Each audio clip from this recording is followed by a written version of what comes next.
আবার একদিন ঠিকই দেখা হয়ে যাবে, কখনো কোথাও। ৫ বছর, ১০ বছর, ৫০ বছর কিংবা শতাব্দী পেরিয়ে একদিন কোথাও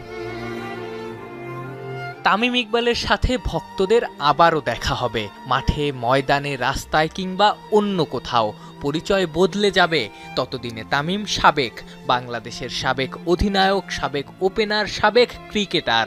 তামিম ততদিনে অতীত।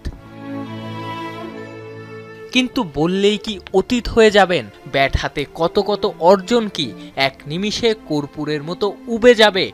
১৫,০০০ আন্তর্জাতিক রান, ২৫টা সেঞ্চুরি, ৩ ফরম্যাটেই সেঞ্চুরি করা দুনিয়ার হাতে গোনা ব্যাটারদের একজন। কোনো কিছুই তো মিথ্যে হয়ে যাবে না।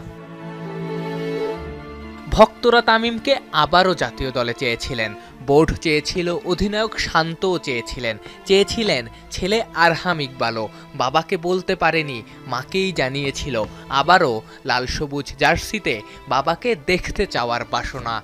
তামিম অবশ্য পারেননি ভক্ত কিংবা ছেলে কাউকেই খুশি করতে। তামিম অবশ্য খুশি করেছেন বহুবার।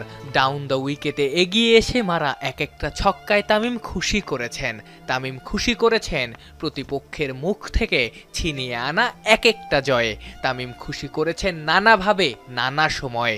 ধন্যবাদ তামিম ইকবাল। বিদায়।